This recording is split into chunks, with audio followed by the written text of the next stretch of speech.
Of course, in one sense, the first essential for a man's being a good citizen is his possession of the home virtues of which we think when we call a man by the emphatic adjective of manly.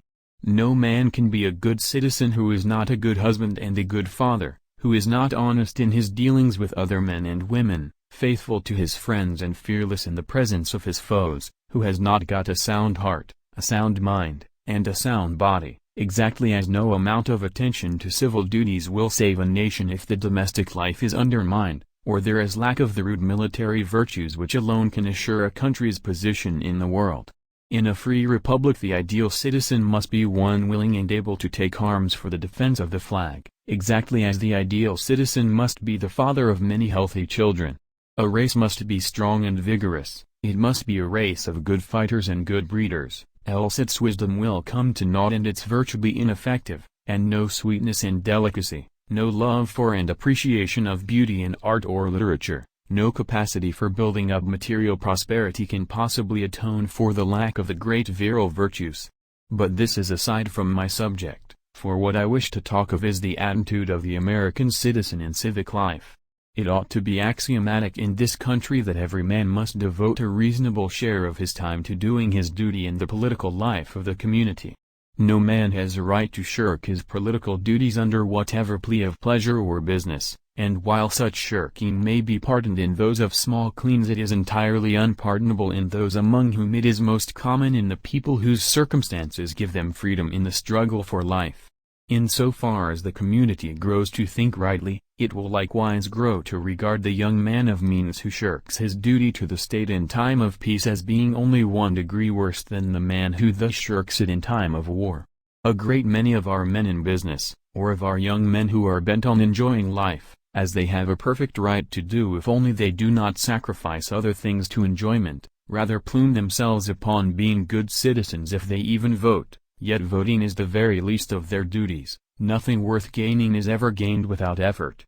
You can no more have freedom without striving and suffering for it than you can win success as a banker or lawyer without labor and effort, without self-denial in youth and the display of a ready and alert intelligence in middle age. The people who say that they have not time to attend to politics are simply saying that they are unfit to live in a free community. I have, myself, full confidence that if all do their duty, if nothing is neglected, and if the best arrangements are made, as they are being made, we shall prove ourselves once again able to defend our island home, to ride out the storm of war, and to outlive the menace of tyranny, if necessary for years, if necessary alone. At any rate, that is what we are going to try to do. That is the resolve of His Majesty's government, every man of them. That is the will of Parliament and the nation. The British Empire and the French Republic, linked together in their cause and in their need, will defend to the death their native soil, aiding each other like good comrades to the utmost of their strength. Even though large tracts of Europe and many old and famous states have fallen or may fall into the grip of the Gestapo and all the odious apparatus of Nazi rule, we shall not flag or fail. We shall go on to the end, we shall fight in France, we shall fight on the seas and oceans, we shall fight with growing confidence and growing strength in the air, we shall defend our island, whatever the cost may be, we shall fight on the beaches, we shall fight on the landing grounds, we shall fight in the fields and in the streets, we shall fight in the hills, we shall never surrender, and even if, which I do not for a moment believe, this island or a large part of it were subjugated and starving, then our empire beyond the seas, armed and guarded by the British fleet, would carry on the struggle, until, in God's good time, the New World, with all its power and might, steps forth to the rescue and the liberation of the old.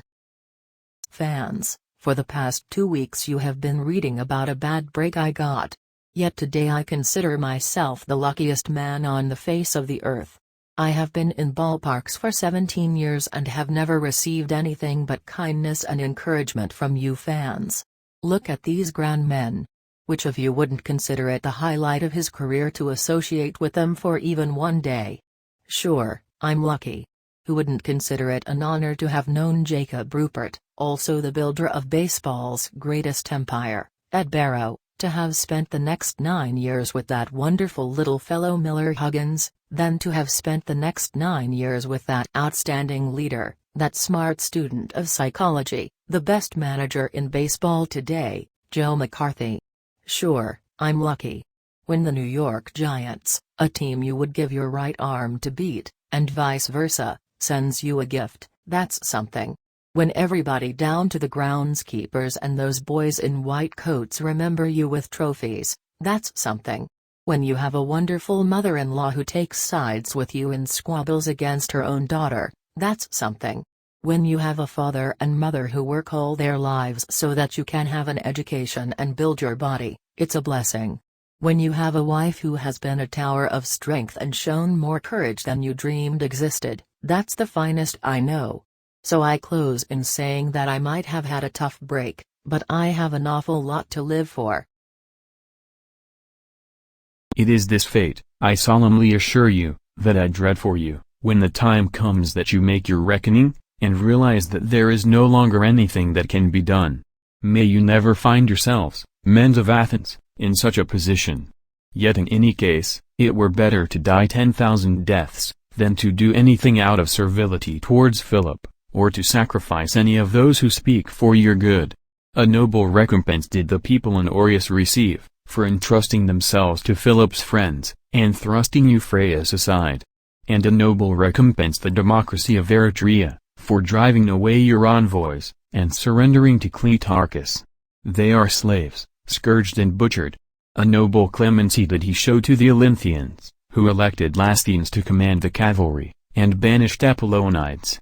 It is folly, and it is cowardice, to cherish hopes like these, to give way to evil counsels, to refuse to do anything that you should do, to listen to the advocates of the enemy's cause, and to fancy that you dwell in so great a city that, whatever happens, you will not suffer any harm. Tell General Howard I know his heart. What he told me before, I have it in my heart. I am tired of fighting. Our chiefs are killed, Looking Glass is dead, Tahulhul Shoot is dead. The old men are all dead. It is the young men who say yes or no. He who led on the young men is dead. It is cold, and we have no blankets, the little children are freezing to death. My people, some of them, have run away to the hills, and have no blankets, no food. No one knows where they are, perhaps freezing to death. I want to have time to look for my children, and see how many of them I can find. Maybe I shall find them among the dead. Hear me, my chiefs. I am tired, my heart is sick and sad.